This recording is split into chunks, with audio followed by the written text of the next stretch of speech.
Building infrastructure and running candidates helps with the third part of Grover Norquist's ongoing Islamist influence operation. Advancing the agendas of the civilization jihadists, or, at a minimum, promoting agendas that serve the Islamists' interests. Let's briefly recap what we've learned about such agendas and explore the Norquist Alamoudi team's recent efforts to advance them. The initiatives promoted by Grover Norquist and his Islamist allies in Republican settings, in national political circles, and/or on Capitol Hill have two things in common. They are at odds with national security-minded conservatism, and they are in the interest of, and are usually vociferously championed by, the Muslim Brotherhood and other Islamist enemies of the United States. Let's look at each of these Norquist-sponsored or enabled initiatives in turn. Grover Norquist has worked to deny American law enforcement, Homeland Security, the military, and other authorities tools vital to countering violent jihadists. Notably, Norquist and his Islamist allies, like convicted terrorist Sami al-Arian, insist that classified information can only be used in deportation proceedings under circumstances that could compromise such data and possibly jeopardize the sources and methods by which it is obtained. The Norquist influence operation has sought to block adoption and subsequent reauthorization of the Patriot Act, a vital weapon in ferreting out and intercepting terrorist communications, financing, and plots. Norquist favors closure of the only secure facility for housing terrorist detainees outside of the United States, the American prison in Cuba known popularly as Gitmo. He's also sought to relocate the dangerous terrorists held there to the mainland, where they would be granted constitutional rights and, with help from leftist lawyers, possibly be set free by sympathetic federal judges. Grover Norquist's team has also urged that the self-professed mastermind of 9/11, Khalid Sheikh Mohammed, and his co-conspirators currently being held at Guantanamo Bay be brought to the United States to stand trial in civilian court rather than be prosecuted before a military tribunal at Gitmo. The risks associated with the approach favored by Norquist and his Islamist friends include real security liabilities. The direct costs associated with locking down the area in lower Manhattan where the 9/11 co-conspirators would have been held and tried under the Obama administration's plan were estimated at some $200 million per year. The associated adverse impact on economic activity in the area would be far higher. A trial in federal court in New York would also provide an unprecedented public stage and megaphone for our enemies and a potential public relations windfall for their civilization jihad. It might even endanger the continued incarceration of one or more of the world's most dangerous jihadists. For all these reasons, even non-conservatives have rejected this item on Norquist and Company's agenda. Other Islamist priorities Grover Norquist has espoused include allowing Sharia-adherent Muslims to erect what would be, in accordance with their doctrine and traditions, a triumphalist mosque and Islamic community center in a building severely damaged in the 9/11 attacks and close by Ground Zero. Norquist has expressed sympathy for the work of the George Soros-funded anti-Israel influence operation that masquerades as a mainstream Jewish organization, J Street. As we have seen, the Grover Norquist-Suhail Khan Conservative Inclusion Coalition has been a vehicle for undermining the center-right movement from within, including proposals to credential groups like the Nation of Islam and La Raza as members in good standing.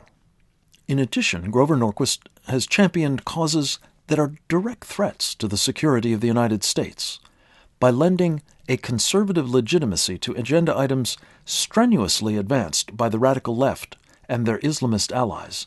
Norquist has immeasurably helped our enemies, both foreign and domestic.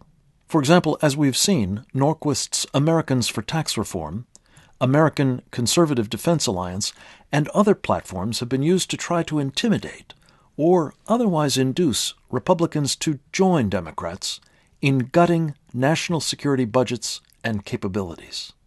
Norquist has supported President Obama's efforts to abandon first Iraq and then Afghanistan, irrespective of the conditions on the ground or the strategic repercussions involved. Grover Norquist's Muslim Brotherhood and other Islamist allies surely appreciate his determination to keep America's borders insecure. As the Iranians, Hezbollah, Hamas, and the like have established ever-growing operations in Latin America, this policy affords our enemies an array of opportunities to bring into this country with impunity personnel, weapons, and other contraband. This cartoon captures the absurdity and the fundamentally anti-conservative quality of Norquist's insistence that amnesty be granted those whose first act in coming to America was to break our laws. As we've discussed previously, in furtherance of his enabling of the Muslim Brotherhood's civilization jihad in America, Grover Norquist makes regular use of a favored technique of the left and their Islamist allies, vicious and baseless personal attacks on those who stand in their way. We'll have more to say about this practice shortly. As I am among those Norquist has slandered in this way, I can attest that such ad hominem attacks are hurtful. That's especially so since, unlike the wealth of damning facts presented in this course that document Norquist's deep and ongoing involvement over the past 14 years with Islamist influence operations, there's no factual basis for describing me and others like me who are warning about Sharia in an informed, careful, and reasoned way as racists, bigots, or Islamophobes. Unfortunately, there is abundant evidence that America confronts in Sharia a threat doctrine that is, by stealth, seeking the destruction of our country.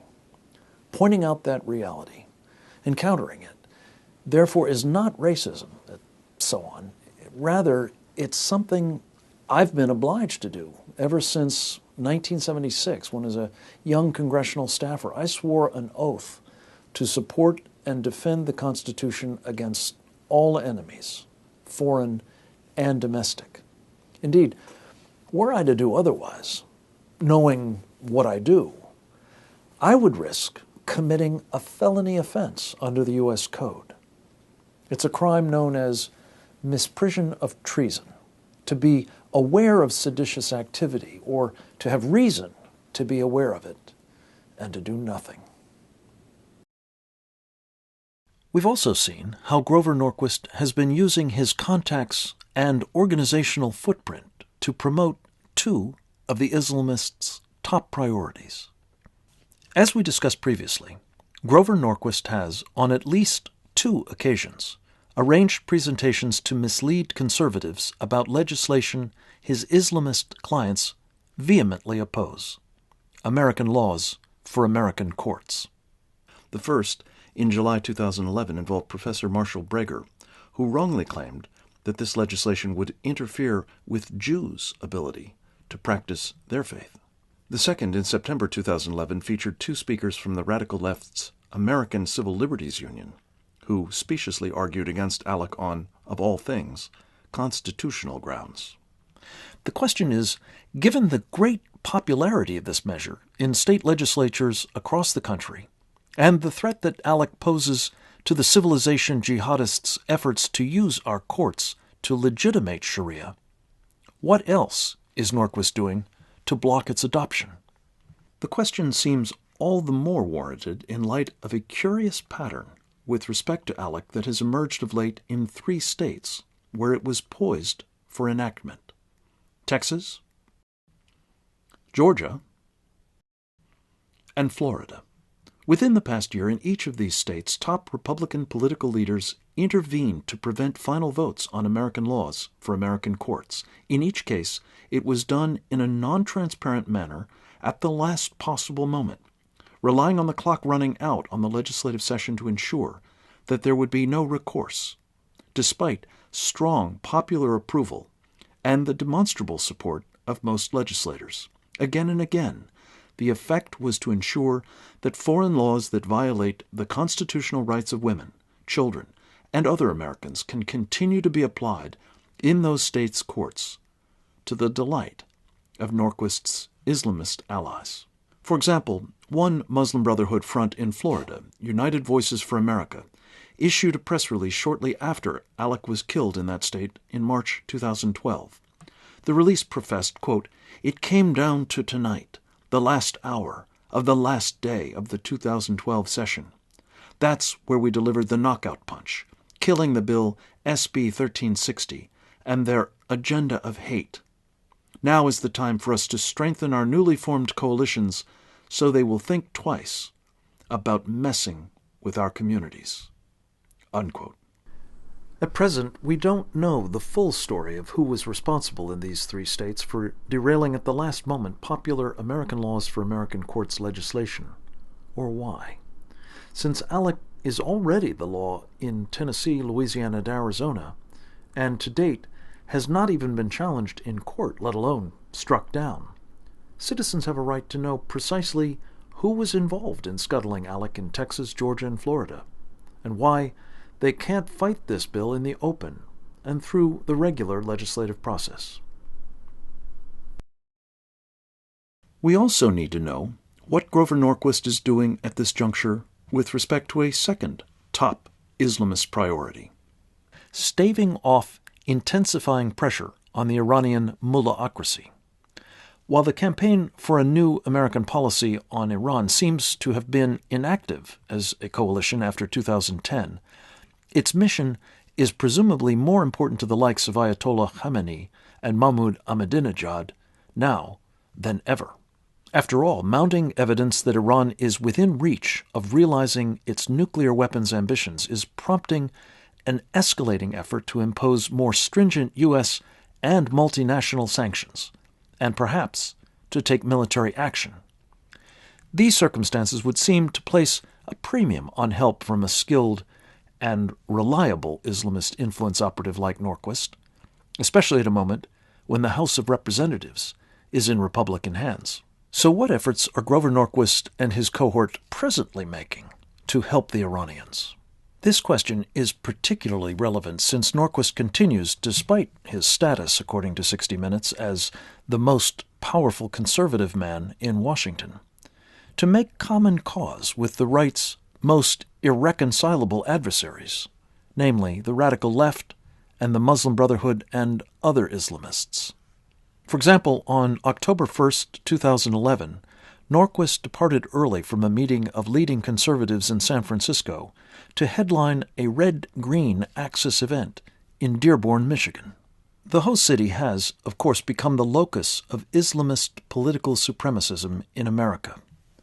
A visitor there recently told me that he felt transported to Beirut as he walked the streets with burqa-encased women, street and shop signs exclusively in Arabic, and calls to prayer ringing out 5 times a day. The two principal sponsors of the National Leadership Conference were the National Network for Arab American Communities and the Arab American Institute. The conference's program promoted the Red-Green Axis's current themes of Muslim victimhood, Islamophobia, the need to prevent expression that offends Muslims, how Muslims can extend their political influence, etc.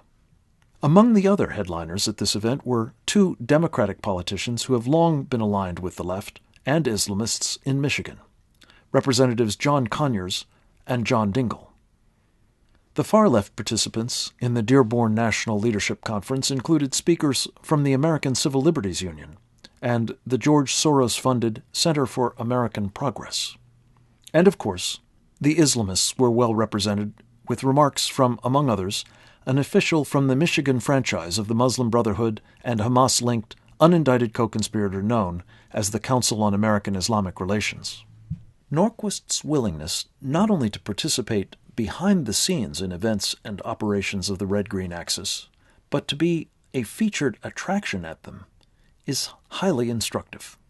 For one thing, it shows indisputably his sympathies for and readiness to support, at least on non-tax-related issues, the work of individuals and organizations that are anathema to authentic members of the conservative movement. Second, it demonstrates dramatically that Grover Norquist has no qualms about lending his conservative political credentials and coloration to provide, as the Iranian lobby's Trita Parsi put it, quote, transpartisan legitimacy to our efforts, unquote. Third, the brazenness of his betrayal of conservative principles and values bespeaks an astonishing and profound contempt that Grover Norquist evidently feels for his fellow conservatives and what defines them as people of the right. I'll come back to this contemptuous attitude in a moment. If these suggested takeaways seem harsh, listen to a portion of Grover Norquist's remarks at the Dearborn National Leadership Conference and judge for yourself. In particular, pay close attention to his closing comment. Right here? One sec. No, I hesitated because I wasn't sure if I could tell this story without quite IDing the guy it was about.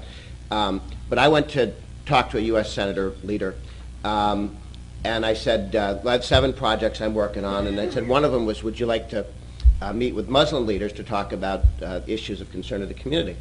And he said, oh, I don't know. I don't think anybody in my town, state, is comfortable with the Nation of Islam stuff. And anyway, so, okay, next.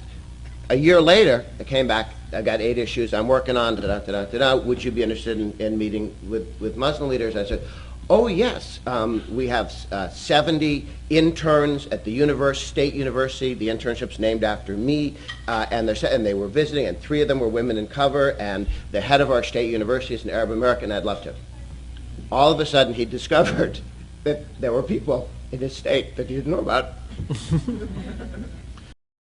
Let's listen to that last bit again. All of a sudden, he discovered that there were people in his state that he didn't know about. What is unmistakably captured in those last couple of seconds is Grover Norquist choking up as he recounts how the unnamed Senate leader connected with Muslims in his constituency, which brings me to the first of 2 questions that are invariably asked at some point in a briefing like this. What would motivate a guy like Norquist to do the sorts of insidious, if not actually subversive things documented in this presentation? Truth of the matter is, I don't know. The emotion you just saw may be a factor, reflecting presumably his myriad family ties to Muslims. Another factor certainly could be the lucrative nature of working on behalf of the Saudis, the Iranians, others in the Gulf, Malaysia, and elsewhere in the so-called Muslim world. In addition, Muslim friends of mine who have seen Norquist in Muslim-only settings report that he behaves like a convert, even though he claims to be a, quote, boring white-bread Methodist, unquote. For me, it really doesn't matter what Norquist's motivations are. What matters is what he is doing to the conservative movement, to the Republican Party, and to the national security. We can usefully summarize what Norquist has been doing in these regards as established by the factual information presented from Part 3 through this part of our course. It comes down to this. Grover Norquist has been deeply involved in and an indispensable enabler of a classic influence operation run against the right and, through it, against our government and nation. Those familiar with the Soviet Union's intelligence tradecraft will recognize all this as a page lifted from the KGB's playbook, one that has been utilized by our enemies to advance the Muslim Brotherhood's stated goal of destroying Western civilization from within by our own hands. Let's quickly summarize what we've learned by itemizing the component parts of this operation. It started with the recruitment of Grover Norquist in the role of what the Soviets would have called an agent of influence. Giving him the benefit of the doubt, at the beginning, Norquist might have been what Lenin would have described as a useful idiot, someone who did not understand that they were being exploited by his nation's enemies. As he was confronted by me and others over the years, however, Norquist operated on behalf of the Muslim Brotherhood and other Islamists, knowing the company he was keeping. With Norquist's help and the founding of the Islamic Free Market Institute inside the Americans for Tax Reform infrastructure and network, it was easy to insinuate trusted Muslim Brotherhood operatives inside the conservative movement and GOP. For operatives like Khalid Safouri and Suhail Khan, this entailed creating what in the intelligence business is known as a legend, a story or narrative of conservative credentials. That entails the manufacture and promoting of helpful ties and the downplaying of unhelpful ones, such as family or other connections to the Muslim Brotherhood. The next step is to burrow in, to use friendships, connections, networking, and alliances to consolidate the influence operator's position. We've seen how Khalid Safouri, Suhail Khan, and others managed through such means to obtain positions in the George W. Bush 2000 campaign and or administration. They then used such posts to help others credential themselves, or at least gain access in ways highly useful to the influence operation. Once influence operators have established themselves as members of the targeted community, they and their enablers will strive to transform these agents into influential figures within that population, if not actually leaders of the community. A prime example, again, is Grover Norquist's engineering of leadership positions for Suhail Khan in the Islamic Free Market Institute and the American Conservative Union and the Conservative Inclusion Coalition. Finally, influence operators use their positions to promote themes and initiatives that are calculated to divide the targeted community and alienate others from it. The latter is especially toxic to a political organization or movement that must appeal to non-members to muster a governing majority. This course is replete with examples of just such sorts of behavior. To highlight again but a few of these examples, there are Grover Norquist's efforts to cut defense spending, perpetuate open borders, and aid the Iranian regime. Then we have Suhail Khan's promotion of supporters of La Raza and the Nation of Islam in his Conservative Inclusion Coalition and his interfaith dialogue operations.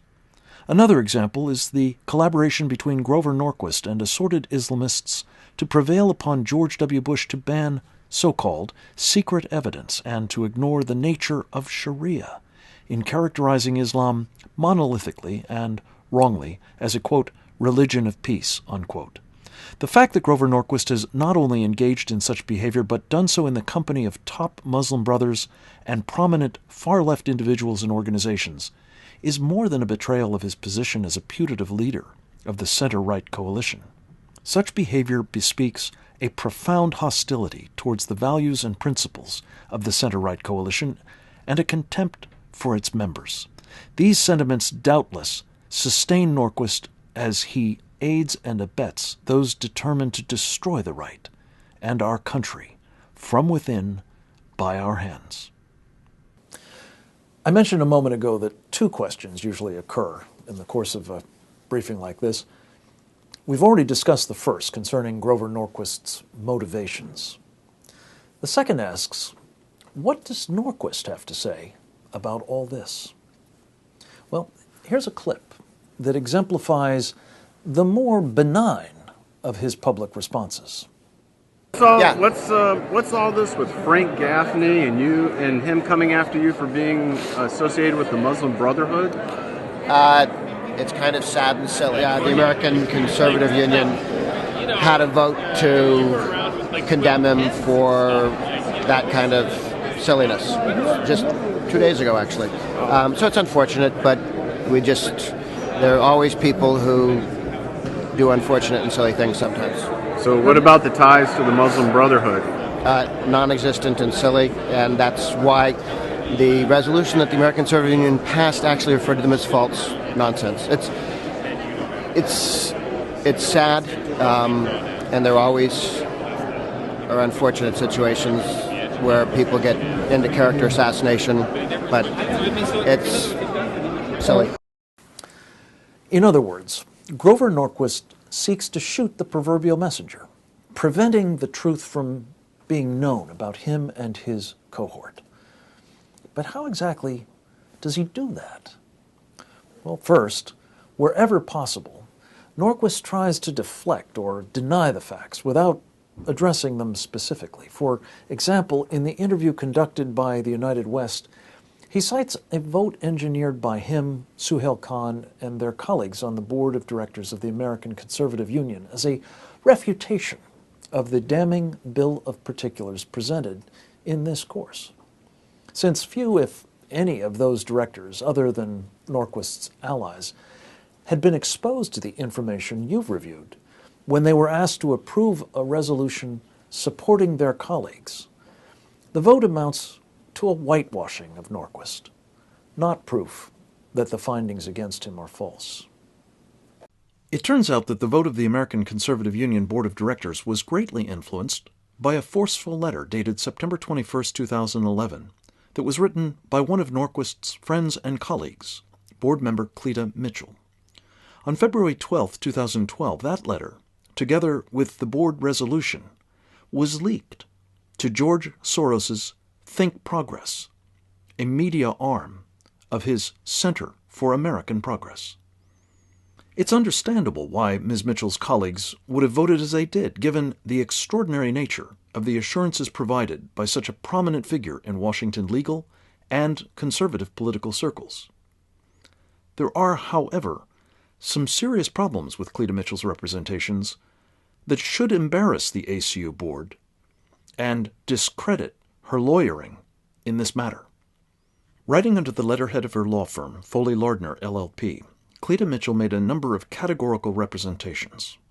The sweeping character of these statements would probably surprise most attorneys, especially if they had even passing exposure to the sorts of information presented in this course, as had Ms. Mitchell.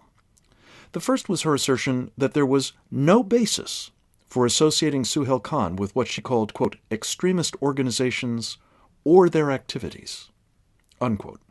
For good measure, she reiterated the point, claiming that I had never provided, quote, a single fact or any documentation, unquote, that would establish such ties. Ms. Mitchell actually went so far as to tell her colleagues that on the basis of her due diligence, she concluded that there are, quote, no facts to support or substantiate, unquote, the sorts of allegations I have made, allegations grounded in the myriad facts to which you have been exposed thus far in this course.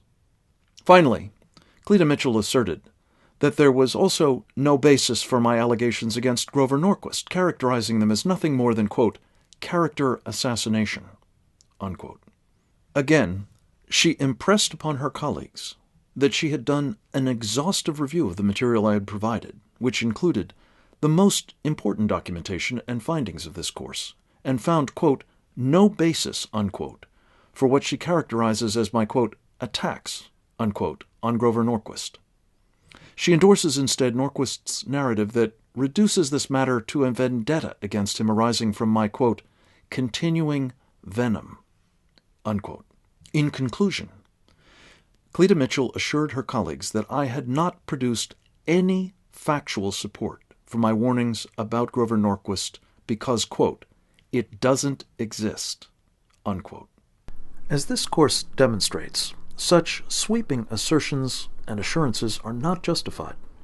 Cleta Mitchell had been presented with much of the information and all the key findings with which you have now been acquainted concerning Grover Norquist and Suhail Khan's ties to Abdurrahman al-Amoudi and other Muslim Brotherhood operatives, organizations, and agendas.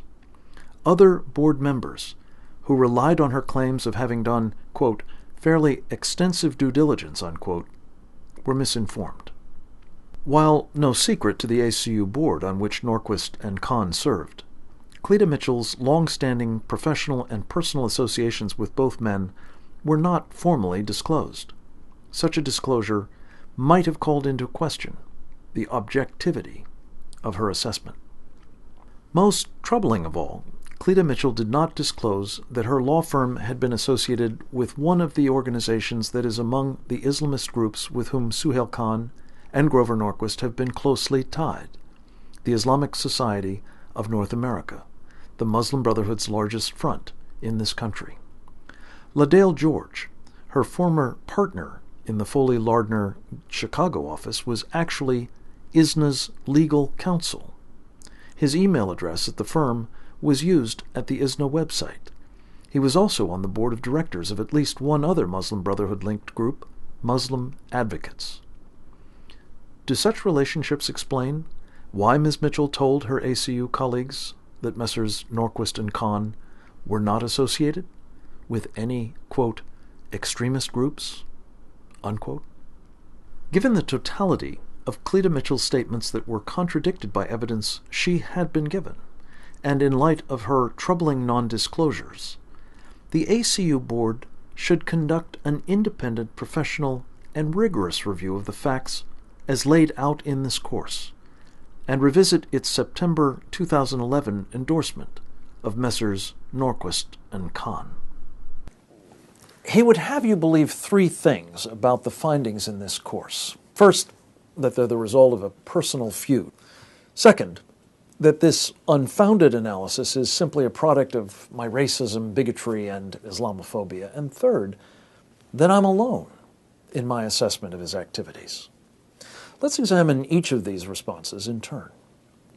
First, for my part, the alarm about Grover Norquist and his Islamist influence operation that I've been raising for the past 14 years is prompted by concerns over their implications for the national security, not the personalities involved, period.